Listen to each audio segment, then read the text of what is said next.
Hey everybody, welcome to Kimmel's Irish Pub. Time for another movie review. Tonight's movie, Tetris. Yes, I'm kind of excited. This is on Apple TV, right? Apple TV? I don't even know. Apple TV or Hulu? I'm pretty sure Apple TV. Apple TV. And so Joel, sorry, Taron Egerton. You know how very, very similar names, last names anyway, is in this. So I mean, like.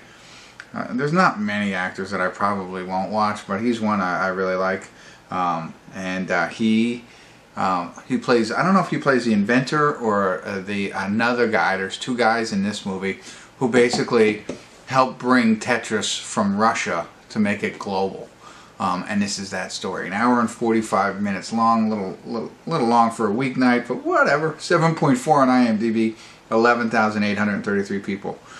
Rated it so far, so probably pretty good. I'm excited, so let's get into it. Let's see what it's like, and I'll let you know what I think. Stick around, I'll be back.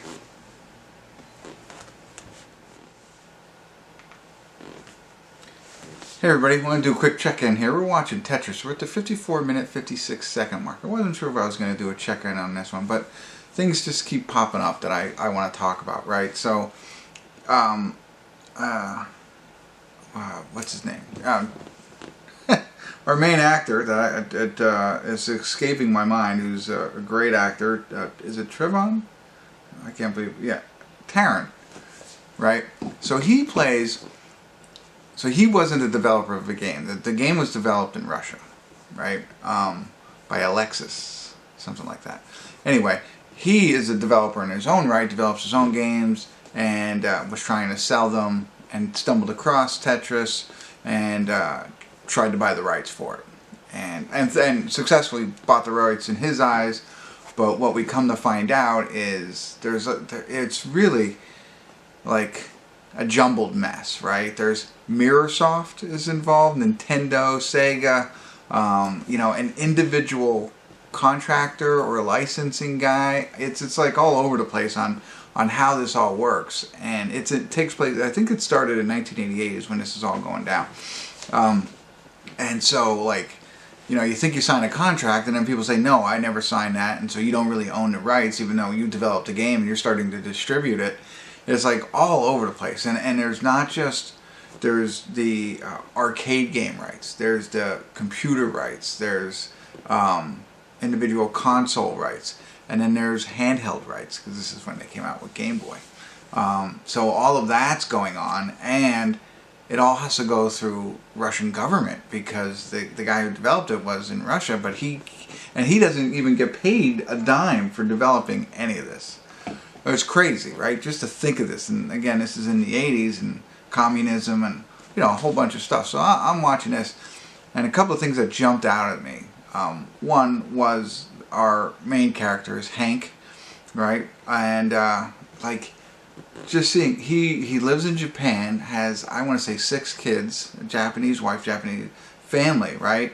But he was born in Holland and then moved to New York, right? And I was like, wow, just think about that. Like, I'm as cultured as this basement, and this guy, has been there. And the reason I kind of stopped it now is he's showing the Alexis, hey, here's my family, here's my wife. I met her in Hawaii when I was at college.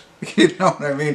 And the funny part, he says, he goes, you've lived in a lot of different places. And he's like, yeah. And he's like, how about you? He's like, I've lived here my whole life. And he's like, Moscow? He's like, this apartment. So that was funny. But I was just like in awe of, like, I know there's a lot of other people out there, but when you see it, and this guy in the 1980s, like, was all over the place, which is phenomenal. I can't get out of Pennsylvania. But so that was interesting to me. The other interesting fact is how they're talking about, programming languages and Pascal. I learned Pascal. I went to college for computer science and programming specifically.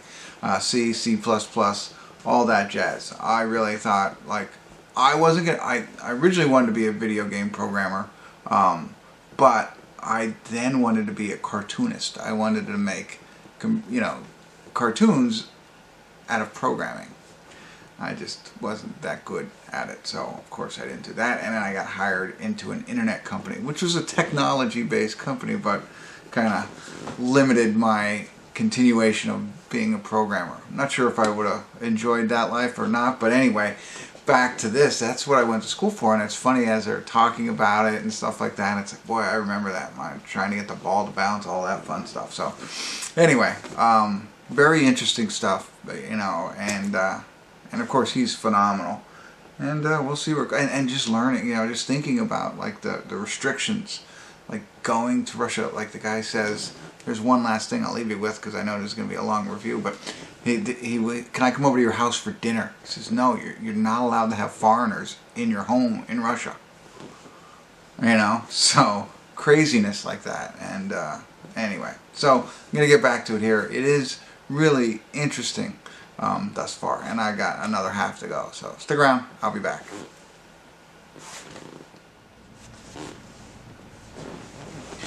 Hey everybody, read the credits of Tetris, and I have to say, boy did I enjoy this movie. I thought I was just going to enjoy it because I know what Tetris is. I mean, maybe, but who doesn't know what Tetris is, right? And I'm interested in all that, and I told you all the other stuff about the programming and the culture from that guy. But just the story that gets told here, whether it's Tetris or whatever, it doesn't matter, the way this story unfolds. And I mean, I'm interested. I started to Google to see, because they kept calling them MirrorSoft. And I'm like, are they disguising the word for Microsoft? Which I don't believe they were. But that's what I was trying to look up. And then there's a comparison of, you know, what's real and what's not real on websites, as you can imagine. So I don't know, really. I know in general the story was, you know, based on a true event, but not really sure what parts of it are.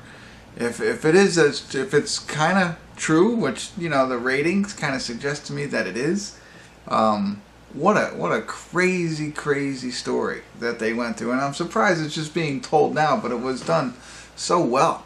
I thought it was very interesting. I enjoyed it. All the acting was great. I think all the characters, you feel the way you want to feel for them. There's you know, ones you like, you know, or you really root for. There's the ones that you don't like, and then maybe you're going to change your mind on them, you know, here and there. And you know, that made it really interesting. Like the son of the CEO of MirrorSoft, right? So he's the son of oh, they're showing some more stuff here, some post-credit scenes of the actual people, which is cool.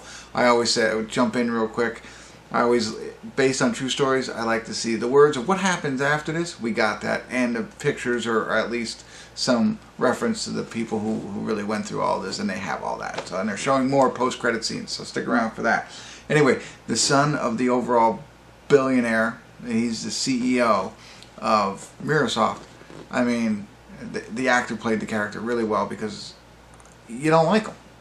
But then, it's like, not that you like him, but you might respect him.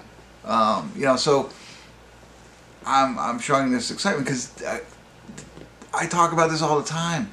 They got me bought into these characters. So whether that's the directing, the writing, whatever, the actual acting, you know, I thought that it all worked for me. Sometimes you watch these kinds of movies and it just doesn't, I don't have the buy-in. I don't have the emotion towards the character. So it definitely worked in this one. So whether you know Tetris or not, or you care about video games, that's not important.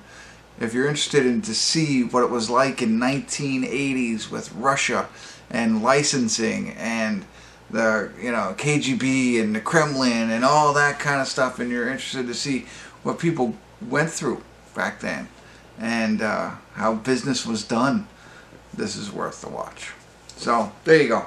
I know this was probably longer because I kept yammering in the check-in, so I won't go any further. Hopefully I was helpful. If you stuck with me this long, I appreciate it.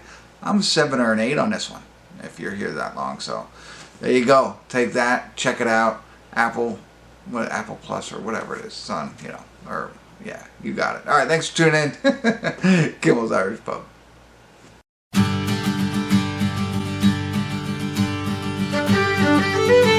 Thank you.